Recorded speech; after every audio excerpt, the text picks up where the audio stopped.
Hello everyone. Today my group and I will be discussing immigration, specifically Asian American immigration. We will be demonstrating how immigration has developed and changed throughout history, as well how it is still prevalent today. Each member will analyze a specific event and time period, such as the Gold Rush, the Transcontinental Railroad, the Chinese Exclusion Act, World War II era, the Cold War, and lastly, Trump's immigration policy. We will begin with the gold rush. The discovery of gold in 1848 in the United States led to the mass migration of people, such as people from Mexico, Chile, Peru, China, and people from all over the United States. These people were known as the 49ers. However, most immigrants were Chinese. This included all types of subgroups in Asia. People migrated for several different reasons, such as economic opportunities. Chinese immigrants came due to the poor economy, war, and the lack of resources in China, so they had more opportunities in the United States. Laborers began working in gold and silver mines. In this image, we can see that people were excited and eager to come to the United States to work with their mining tools in hand. The American flag is proudly being used to influence people to migrate. The Gold Rush was a monumental event in promoting economic success for the United States. Most people traveled by sea, but some from land. Gold was very prominent in San Francisco because the mill was found here. Therefore, the Chinese population grew tremendously. In this cartoon, we can see that people were ambitious to work in California. People are rushing. They have their belongings with them in small suitcases, and they are saying their goodbyes to their family. Even in the drawing techniques, the shading looks blurry to emphasize the frantic environment people were in. They wanted to get to the United States before all the gold was gone. At the top of the image, we can see all these different types of comments. Some are angry comments and others are sentimental. For example, the woman in the center is telling your husband, ouch, now Teddy darling, and would you after loving your poor wife and 10 children all alone in the middle of the wide world? Essentially, the woman doesn't want her husband to leave. The vocabulary here shows that people from Europe and that people migrated from all over the world. The process of migration can be difficult for many people because they're leaving their families behind. Since mining is a male-dominated field, women and children were left behind. Usually in immigration and migration, a sex is more prone to migrate depending on the labor requirements. For instance, since mining is a male field, women were left behind. Families were being separated. This is another obstacle immigrants faced here. They were alone in this country and they didn't know the language nor the culture. My family actually immigrated from Mexico to the United States as well. It was difficult for them to leave their country and come to the United States because they were completely alone. Leaving their family behind was challenging, but they knew coming here was the right decision because they wanted to provide my siblings and I a better life. They slowly began to accommodate to the American experience.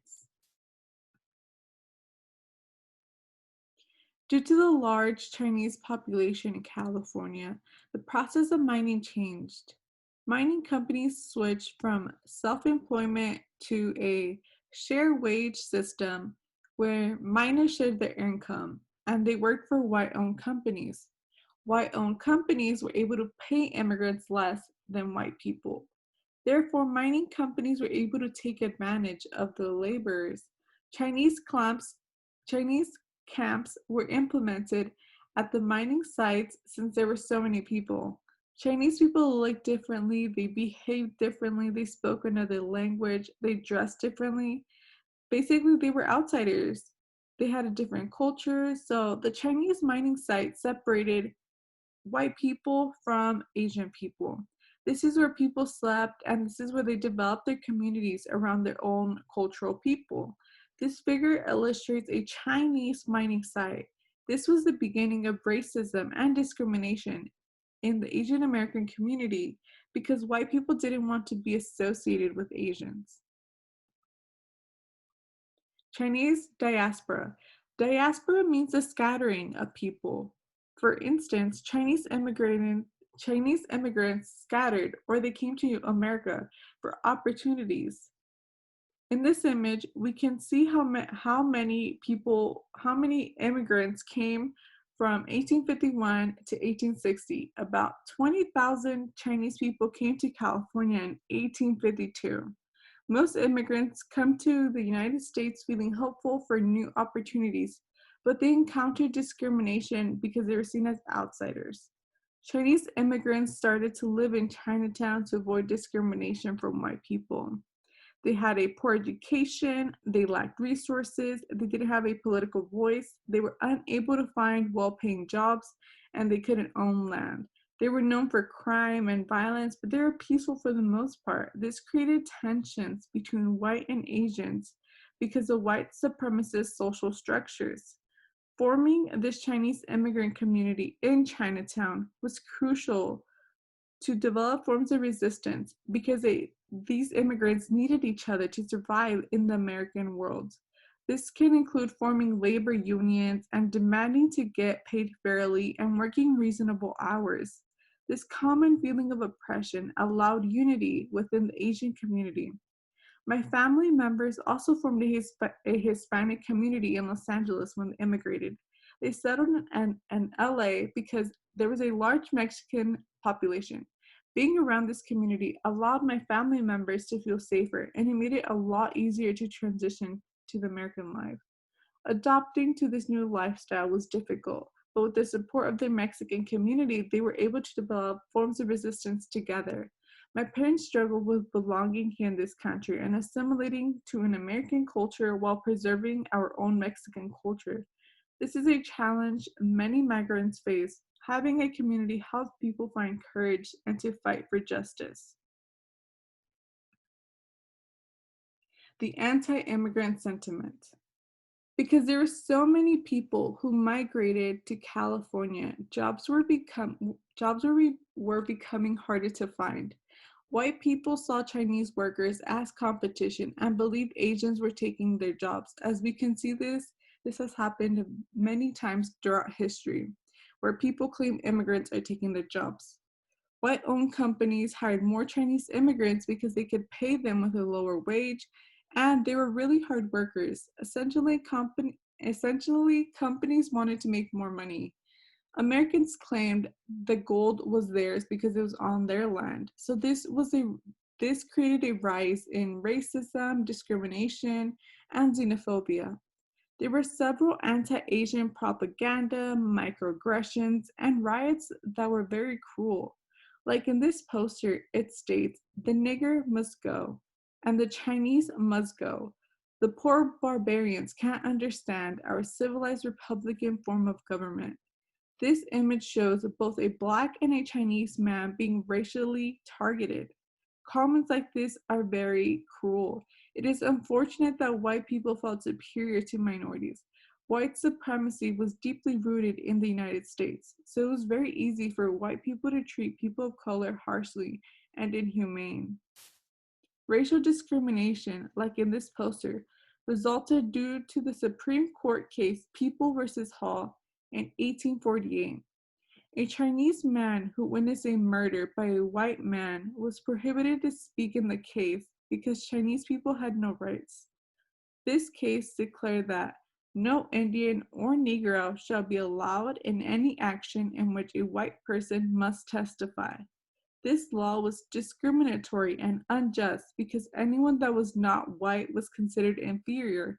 Asians were not legally white, so this is why Asians faced many obstacles. These obstacles were similar to black people because they were fighting for rights as well. It is cruel that Asians and people of color in general face this oppression. This was the beginning of discriminatory laws. In this image, we can see the various anti-immigrant laws in California during the 1850s throughout the 1940s. The state foreign miners tax was passed in 1853, where foreign miners needed to pay a tax of $20 each month in order to mine. This law is very unjust and discriminatory because it basically targeted people of color.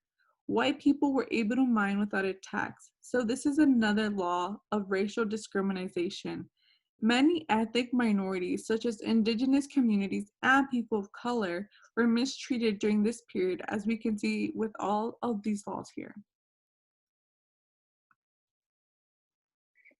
Hi guys, so I'm Kieran and I will be talking about the first transcontinental railroad.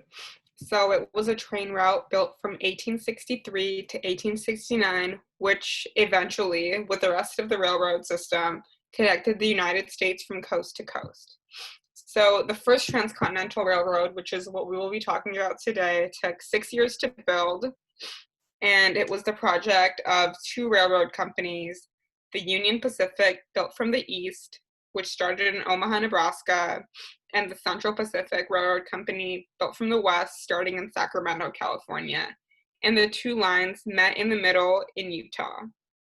So it finished being built after the Civil War, and it helped to strengthen the economy back up again by allowing transport of produce and natural resources from coast to coast at relatively low cost. So the Central Pacific Railroad workforce. So in January of 1865, the Central Pacific Railroad Company placed an advertisement to grow their workforce, and they were looking for about 5,000 railroad laborers. A few white men responded to this advertisement that was placed, but a lot of the physical labor and dangerous work came with really low pay, so many of these men moved to Nevada to work in the silver mines for better wages and in hopes of striking rich with silver. Because of this, there was a huge labor shortage for the railroad industry, and the Central Pacific Company decided to hire Chinese Americans. So, construction supervisor James Strobridge did not think Chinese people were strong enough or intelligent enough to work on the railroad, and he worried that many white workers would not want to work alongside many of the Chinese workers. In 1865, the company, however, hired 50 Chinese workers as kind of a test run, and because they did super well, the company wanted to hire more Chinese workers. However, just due to the fact that many people were going to work in the mines just for higher pay, there weren't as many people who were willing to work for the railroad companies. So Central Pacific arranged with labor contractors to bring workers directly in from Guangdong, which is a province in southern China. So about 2 years later, boatloads of Chinese workers were arriving in San Francisco, and eventually 90% of Central Pacific Railroad workers were Chinese. And in perspective, there were about 15 to 20,000 workers, so majority of them were Chinese workers. So the railroad conditions. So many of the Chinese immigrants took on the most dangerous and exhausting assignments for less pay and worse treatment than their American counterparts. They were also paid less, and they lived in tents, as seen on the left, while many of the white workers were given accommodations in car trains. However, many of the Chinese workers avoided getting sick because they would boil their water for tea instead of drinking water just like that. So they avoided dysentery and other waterborne illnesses.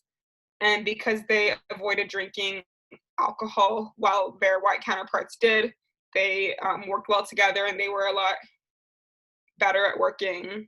And they also sent a lot of the money that they made back to their families in China. And as pictured to the right, there were also a lot of times where it would snow in the winter, and when it snowed, there would occasionally be avalanches, and workers would be buried in the snow, and they would just pass away. And, it's really unfortunate that they would be found later in the spring, and a lot of them were unidentified, which is just really awful.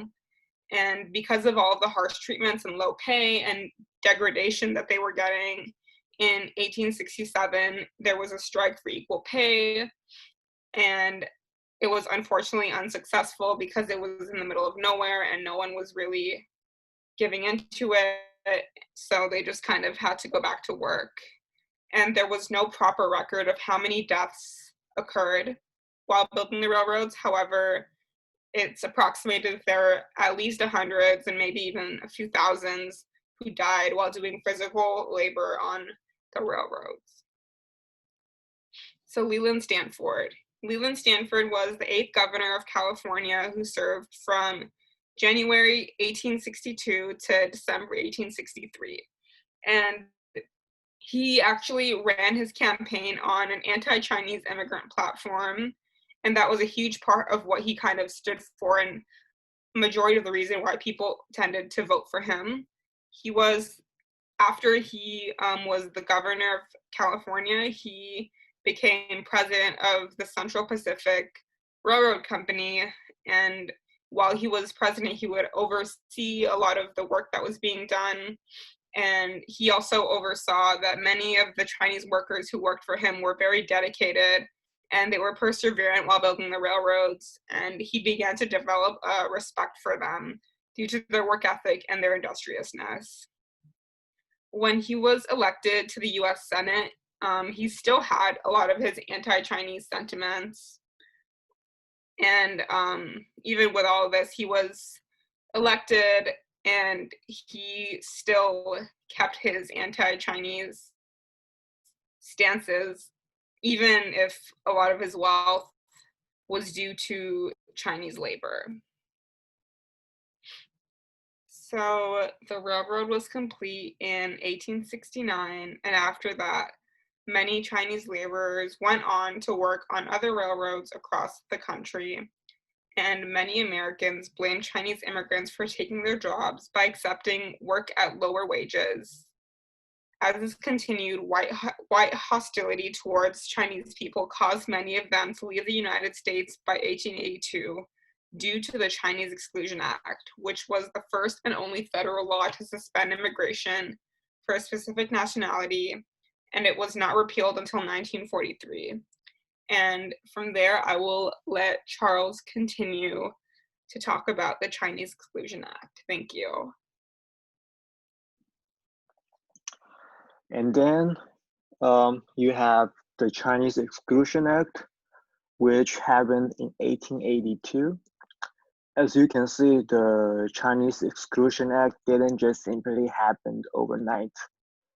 The bill was signed after a series of events that finally leads to this occasion. In order to do so, we have to have a recap on the Gold Rush and the Continental Railroad.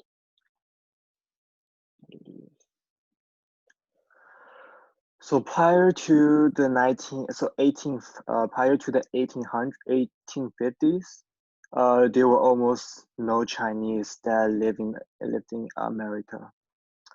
And when the gold rush happened, it attracted a lot of young Chinese men and entrepreneurs from China to the west coast of California. And they wanted to have an opportunity to be rich. So as you can see, not many of them were able to become successful. And after that, because of the difference of languages and cultures, the Chinese immigrants had to stick together. And they later on formed these small communities in Los Angeles and San Francisco, like the Chinatown that you see nowadays.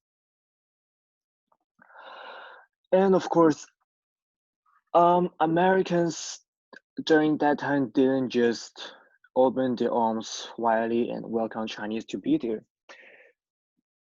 Because the Chinese have brought in a lot of problems for the Americans that period. One of the biggest advantage that the Chinese workers have over the white laborers is their extremely cheap labor, and that could cause a lot, just some of the Americans to lose their jobs. And moreover, because of this, Chinese workers did not have to use any public services such as the public schools or the hospitals. They were simply just the best option out there for the construction companies to hire because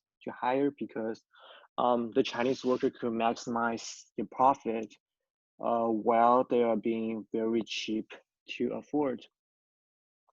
Now in the late 1860s, we started to have our pushback by these creations of political parties and labor groups that were nativistic and wanted to protect American jobs that and they cannot American jobs that they cannot compete with this cheap labor. So you have the Working Men's Party, and you have the Knights of Labor, and you have the Know Nothing Party popping up all over the country and spreading this racial vibe that the Chinese people doesn't didn't belong there, and they took Americans jobs because of this nativism. We are beginning to have some mass murders and a lot of discrimination. So there's the Chinese massacre of 1871. It is one of the largest mass lynching in America. What happened was that there was a shootout happening in Los Angeles over the abduction of a Chinese woman. In the process, a white ranch farmer whose name was Robert Thompson was killed. After that, a group of 500 white men raided the Chinatown, and around 20 Chinese men were murdered. And those people were like the innocent lower class folks, like who had nothing to do with the shootout.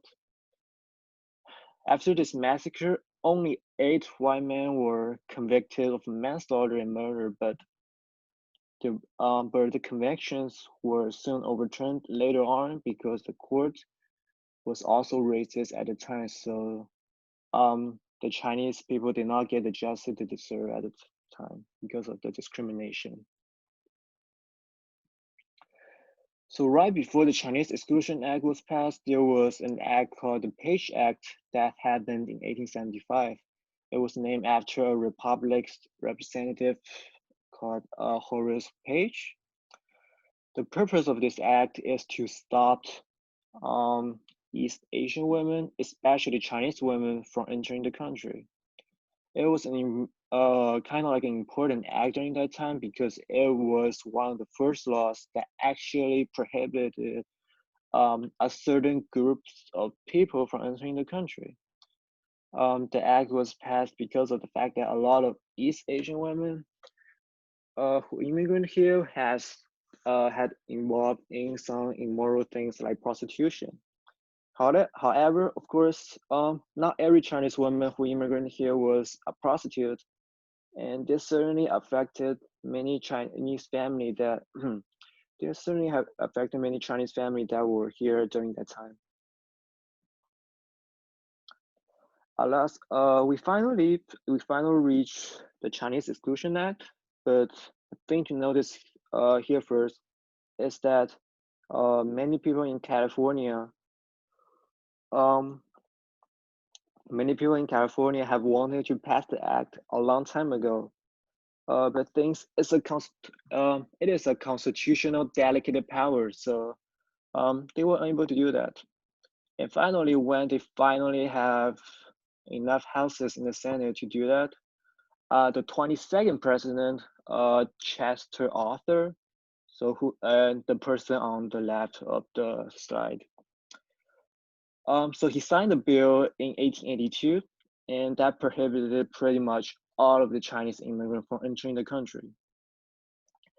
The bill not only affected the people who wanted to come here, but also affected the Chinese people who were already living in the United States here. For instance, the Chinese people here weren't allowed to have U.S. citizenships, and they weren't allowed to come back after they left the country, and they weren't allowed to marry white women. So yeah, so this act broke up like many Chinese family, and it impacted pretty much all the Chinese who are here in America already. After this law was passed, like people weren't just like simply satisfied with what had happened. After that, we are still seeing a lot of massacres going on in America. And one of the biggest one is this Rock Springs massacre that happened in Wyoming. And it also happened only a couple months after the Chinese Exclusion Act was passed. A group of Chinese people, what happened is that a group of Chinese miners were ambushed by the white immigrant miners, and that at least 30 people were killed, 30 Chinese men were killed, and many Chinese houses were burned down. Um, that happened simply because like Chinese men were believed to, take people's job because the labor was a lot cheaper than the others, and the white miner was simply taking the revenge on the Chinese workers.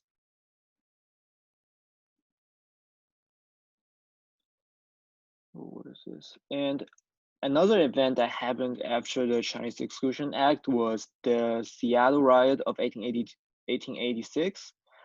People from the Knights of Labor and the federal troops removed around like 300 Chinese people from their home in the Chinatown. And they raised the price of the tickets and forced the Chinese people to buy those tickets for the ship, and forcing the Chinese people to be excluded from the country.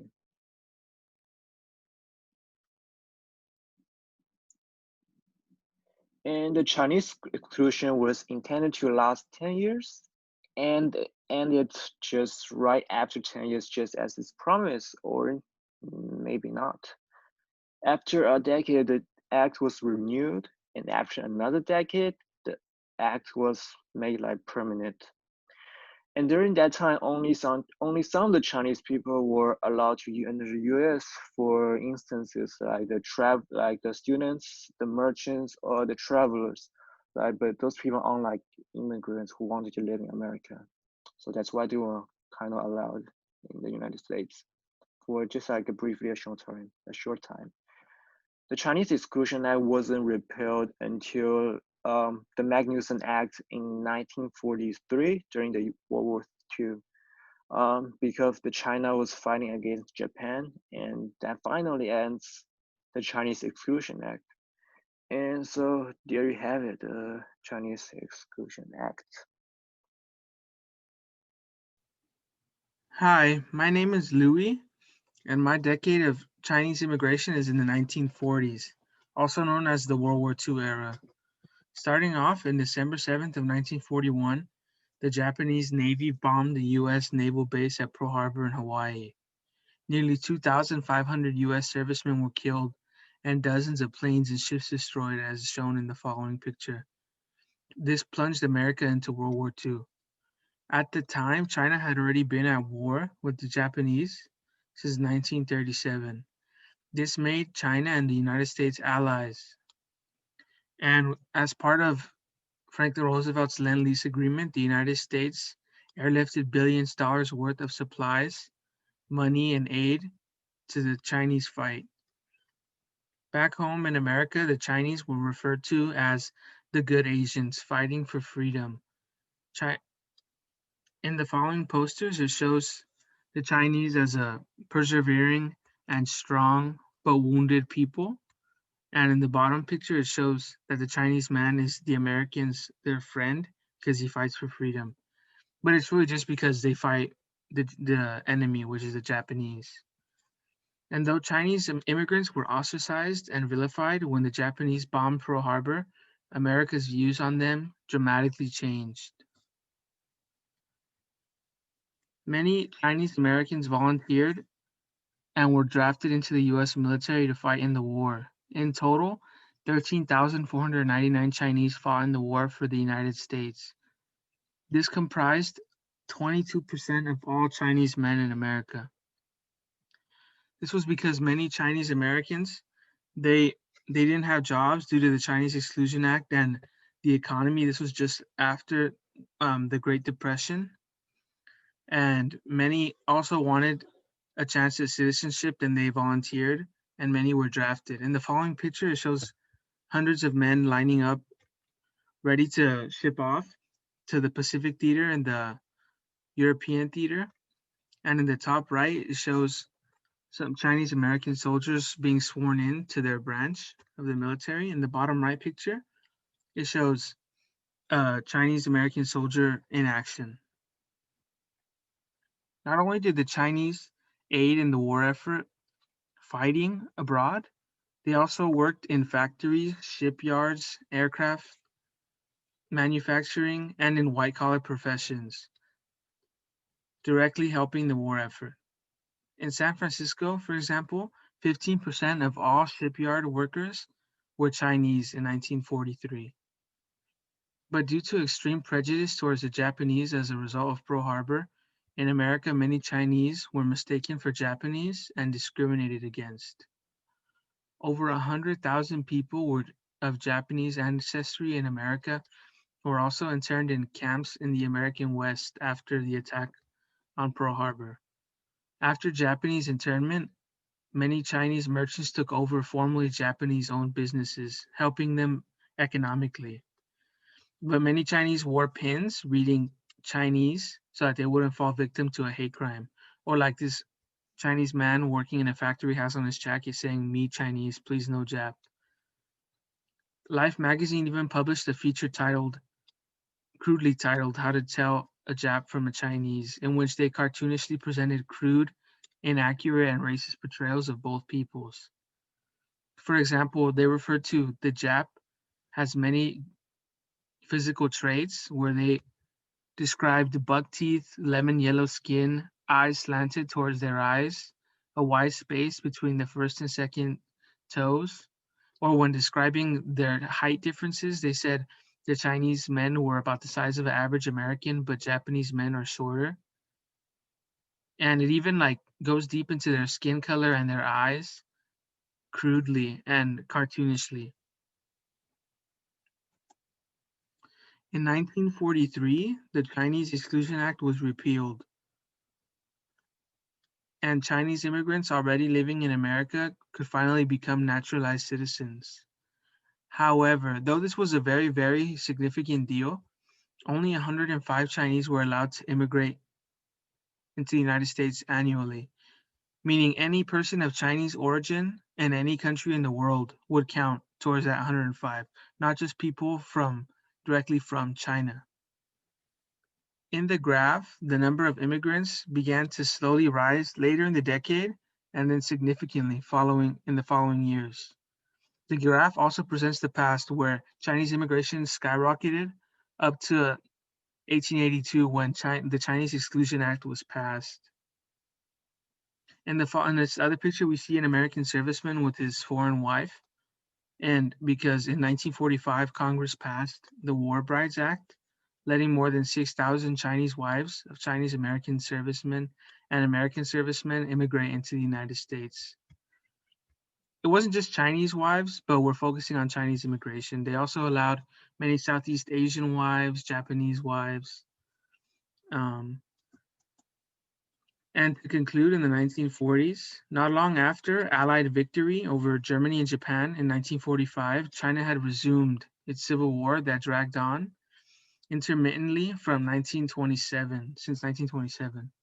This war was between the nationalists who were currently reigning, Chiang Kai-shek, the president, and against Mao Zedong and his Communist Party. In 1949, Mao Zedong defeated Chiang Kai-shek and became in charge of China, meaning China had become a communist country. As a result, thousands of scientists and doctors were encouraged to flee to the United States as intellectual refugees. And China now shifted from an ally of the United States to an enemy due to its communist regime and anti-capitalist policy. Also, China aligned itself with the USSR, who had become America's main fear and enemy, also at the time in the late 1940s, but deeper into the 50s, there was a great fear and panic against communism. But I won't go that far. And in conclusion, China became a US ally as a result of conflict with the Japanese, but after no longer providing a service to the country and becoming a communist country, it became an enemy. So it reflects whatever the state of the nation is, of the U.S., is how foreign allies are treated. So the Chinese were useful because they were against the Japanese, but now that they're with the U.S.'s enemy, they're now enemies with America.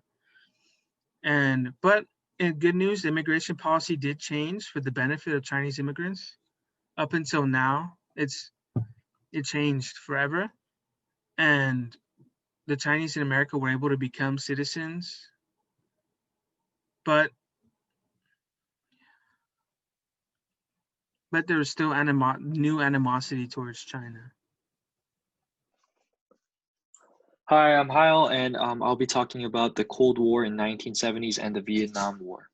So for the Cold War and Vietnam War, there's a lot of propaganda surrounding a lot of different racialized regions.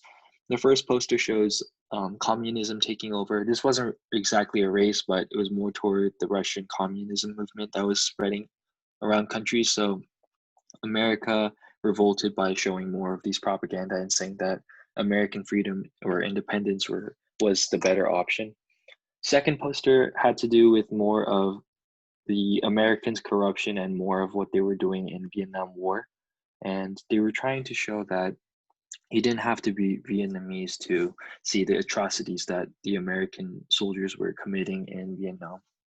And there was a lot of controversy and a lot of citizens rebelling against the idea of Americans joining this Vietnam War in the sake for independence. Rather, there was a lot more brutalizations that were occurring that were reported by reporters all over the world that showed a lot of the atrocities that American soldiers committed.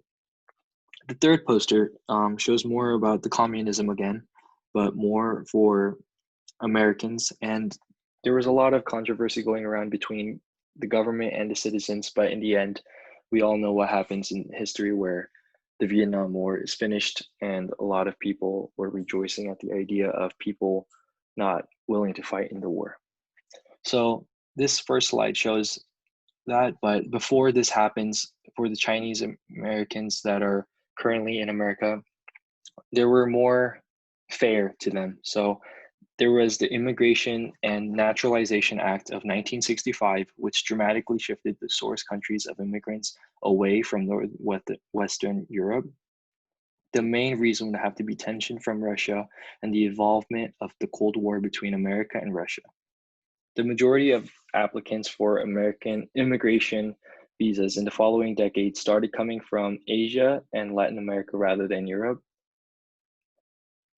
As a result of this legislation, the number of immigrants arriving each year would more than triple from approximately 320,000 in the 1960s to over 1 million per year by the 21st century.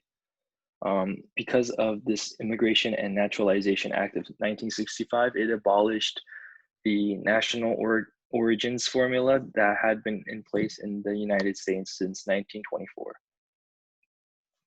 In addition to that, in 1979, the United States broke diplomatic relations with the Republic of China and for the Taiwan Relations Act and gave Taiwan a separate immigration quota of 20,000 from that of the mainland China. This resulted in a massive surge of Chinese immigrants from mainland China due to the renewal of relations of mainland China and the United States. For the next slide, we'll be showing more of the Cold War. This was more about the relations that was happening then. So a lot of attention had not been for China and for Asian Americans. Rather, it was more for the war effort and for the destruction or the prevention of communism. There was the fear of nuclear bombs that might destroy the world, and Soviet Union and the United States on a race to create a large amount of bombs to prevent each other from being the dominant country. For the next slide, it would be more propaganda for Vietnam War and what's been conspiring in Vietnam that American citizens soon recognized. The Vietnam War were very violent, but over in America, it was times of peace and unity. It was the 1970s, and a lot of people were sick of the warring period since 1940s. A lot of people had been in World War II. But as soon as that was over, the Vietnam War and the Cold War kind of made a lot of people sick of warring, and they didn't want to join the war effort because of the imagery of the Vietnam War that's been spread around by American journalists. The fall of Saigon in 1975 led to the United States sponsored evacuation of 125,000 Vietnamese refugees, and a lot of people in America sympathized with Vietnamese immigrants regardless of sides, regardless of discrimination between Asian Americans in America. A lot of people still sympathized because of the imagery and a lot of reports regarding the brutalization of American soldiers onto villages that were not correlated with the Viet Cong at all. So, despite Chinese efforts in the war of World War II, they didn't have any discrimination for Japan, China, or Vietnam in that matter. Thank you. Hi, my name is Lucas, and I'm part of Group 30. It's part of the Immigration Video Project. Immigration policy in regards to topics talked about in class. So, one of these topics that was talked about is Islamophobia, which is dislike or prejudice against Islams or Muslims. Here in the United States, there was a rapid rise in hate crimes and Islamophobia following 9/11, which was a landmark event and presented a certain group or associated a small group with the general Muslim population at large. The culmination of this Islamophobia can be seen in Executive Order 13769 and the later revised version of it, 780. Executive orders are also known as the Muslim ban, as in the original executive order, all the countries that were banned were predominantly Muslim. And this order was carried out under the pretense of preventing terrorism or terrorist acts such as 9/11. But in reality, not all Muslim countries were subject to this rule, only the ones that had the least impact on our economy. An American expert on terrorism, Michael Jenkins, says that of the 147 jihadist plots and attacks since 9/11, 105 were perpetrated by US citizens and 20 involved legal.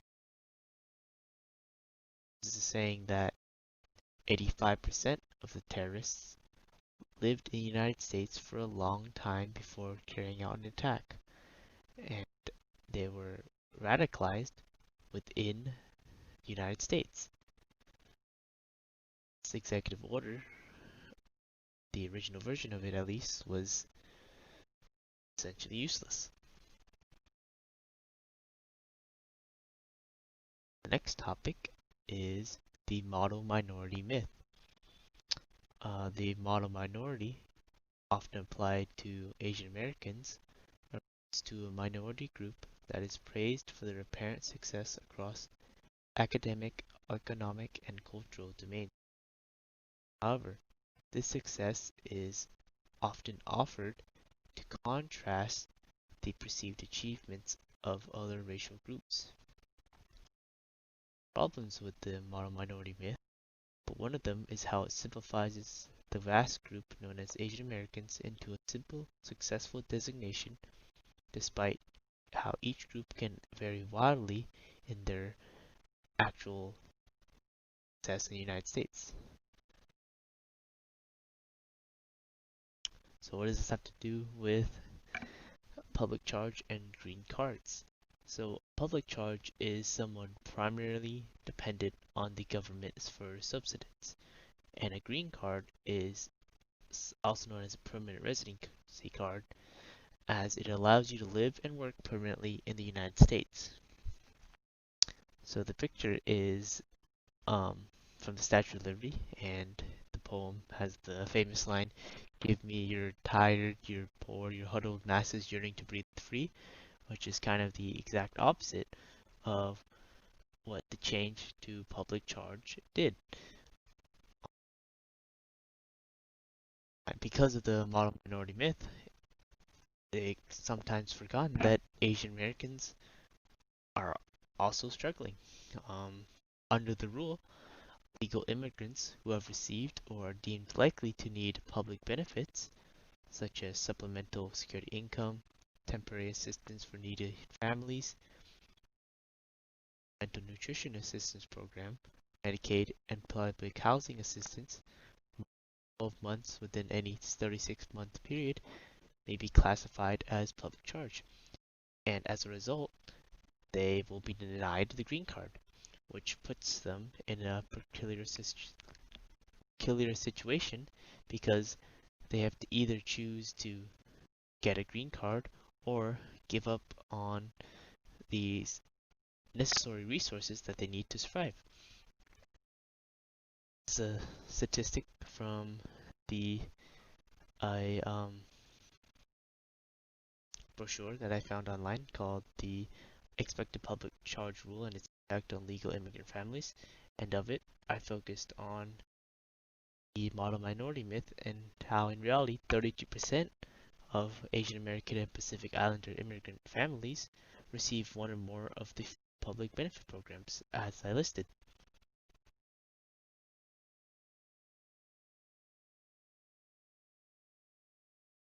The last topic is COVID-19. On January 31st, Trump issued a travel restriction in China, or he calls it a travel ban, in reaction to the spreading of. At the time, China had roughly 10,000 or so cases, according to the World Health Organization. But however, during this time, the virus had already confirmed cases in the United States, Europe, Australia, Canada. So it was already confirmed cases in most of the world. Parts of the world. Sorry. So this is from whitehouse.gov. And it was the exact wording used: the entry into the United States as immigrants or non-immigrants of aliens who were physically present within the People's Republic of China, excluding the special administrative regions of Hong Kong and Macau. There's a couple problems with this.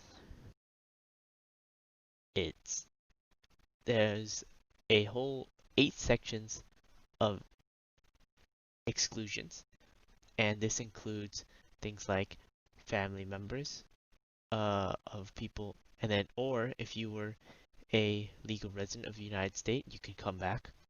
If you were from Hong Kong, Macau, or Taiwan, back.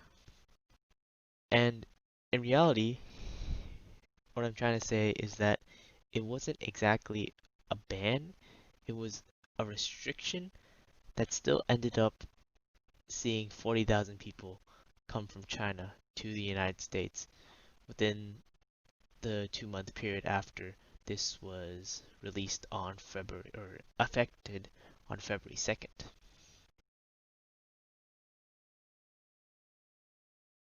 What I'm saying is that there's this general rhetoric where the blame is pinned on China. And as a result of that, there is this anti-Asian sentiment toward Asian Americans. So in order to try and combat that, here in San Francisco, Nancy Pelosi was seen in Chinatown trying to ensure that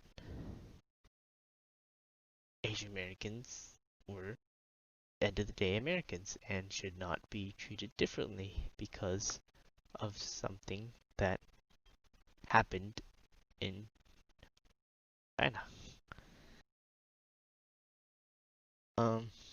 Those were the 3 policies I had. Thank you for listening. So in conclusion, immigration and authorization for Asian immigrants, especially Chinese immigrants, was slowly but surely granted into the country. American citizens soon became accustomed to the presence of Asian Americans and communities that were building America. Despite some racial events and discrimination today, the evidence presented in the histories show that the acceptance and community as a whole country will be possible and viable in the later future. And here concludes Group 30's presentation of the Chinese immigration. Thank you so much for watching.